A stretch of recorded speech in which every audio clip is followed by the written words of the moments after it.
So again, no, nandito tayo sa Katakoda ASP.NET environment online, no, online to. So, ayan, and again, we begin our tutorial. And this time, ano naman na to, web API, hindi na to MVC structure. So, magka-create lang tayo dito ng very basic na web API.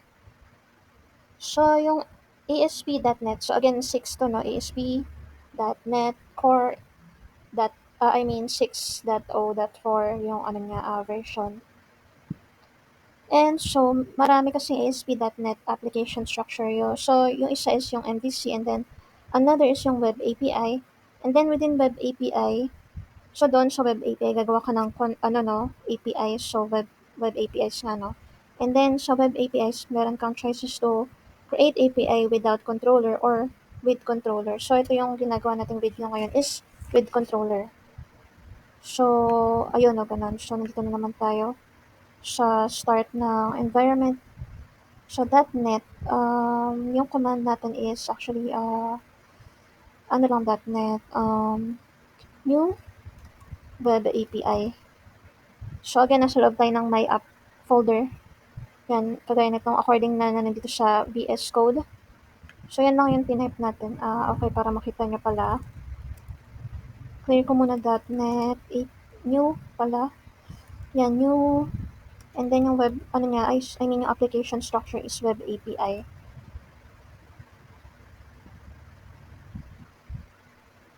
So yan, i-fix na natin yung online environment limitation. Yan, tinanggal ko muna tong HTTPS redirection, no, para, ayan. Pero kinakailangan nyo talaga yan sa production. Kailangan ma-force yung application na mag-run sa HTTPS, yun, web mode niya.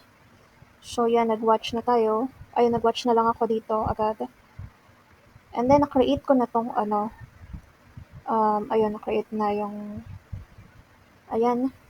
So, ayan lang yung niran ko .NET new web API sa loob na tong my app folder. And then,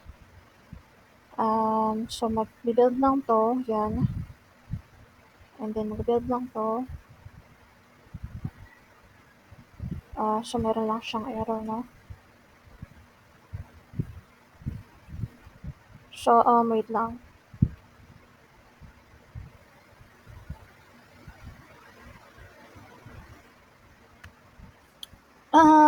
So, meron lang tayong technical issue sa, mga HTTPS problem ng online Katakoda editor. So, ang gagawin na lang natin is, mag-add na lang tayo dito sa, ASP.NET Web API ng konting code, ganun. So, ngayon, nandito na tayo sa generated na, .NET, new web API structure.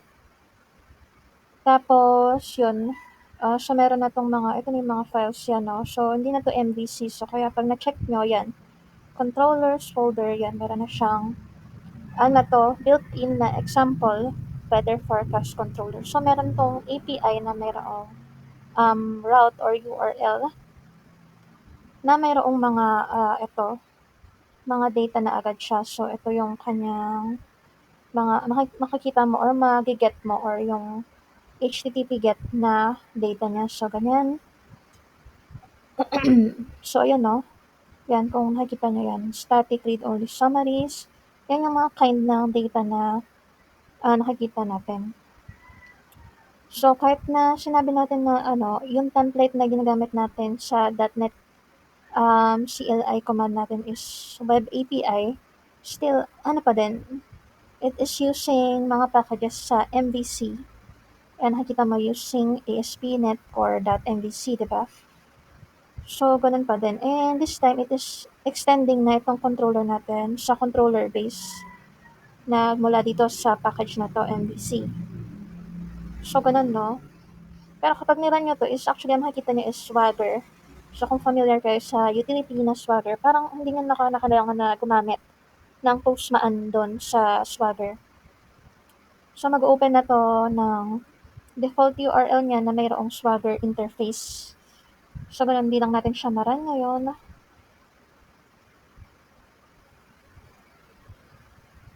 So yan, pag nakikita nyo dito sa controllers package, di ba? Yan, controllers folder. Ang convention, ang practice is mayroong suffix na controller yung file natin.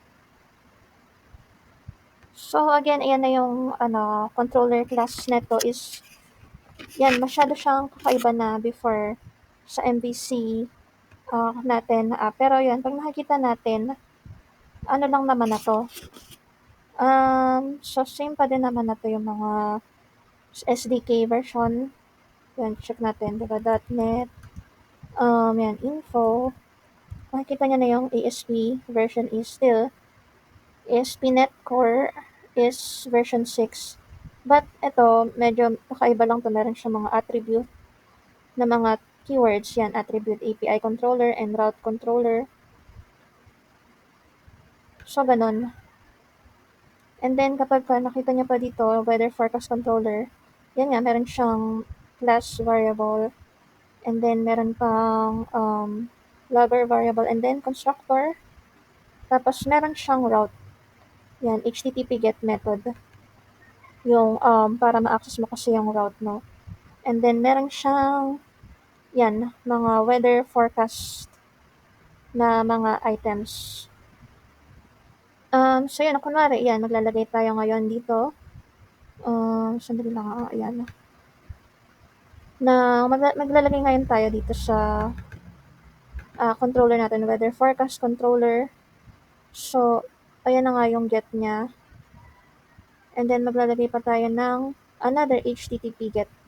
Yan. So, ito yung dinagdag natin, HTTP get today. So, today, no? So, HTTP forecast, get today public. Yan, weather forecast, tapos get today. So, okay. Ilagay lang natin siya dito sa controller natin yan, no? Forecast controller.cs. And then, sa ibaba lang siya nito. Ito na yung block niya, diba? Tapos, yan. Tapos, so, yan, naka-register na tayo ngayon ng endpoint. Yan nga lang, ito lang yung access point niya sa browser nyo, yan. So, access this API through this, yan, today yung HTTP GET segment niya. And then, syempre, walang laman, diba? So, mag-return tayo ng ganito ding, yan, no, data plus. So, yan, return new weather forecast. So, ito nga yung return type niya, diba? So, yan, ganyan lang naman kadali. Comma separated, and then ito yung mga variable nitong object na yan. So, dito, check na lang natin sa kung saan yung define yan. Parang ito, no, weather forecast.cs. So, yun na ngayon. Nasa my app namespace lang siya yan. So, date time, date, temperatures, temperature F, temperature C. So, yan, temperature C lang siya, Celsius. Yan, define niya, mga parameter ng weather forecast object. And then, yan, summary is sunny yan. So, yun lang mag-add, ganun lang mag-add. So, ito naman yung data, class niya. Yan. So, okay, yun lang muna. So, ganyan lang mag-add ng endpoint sa ating ASP.NET Web API, which has yun nga controller.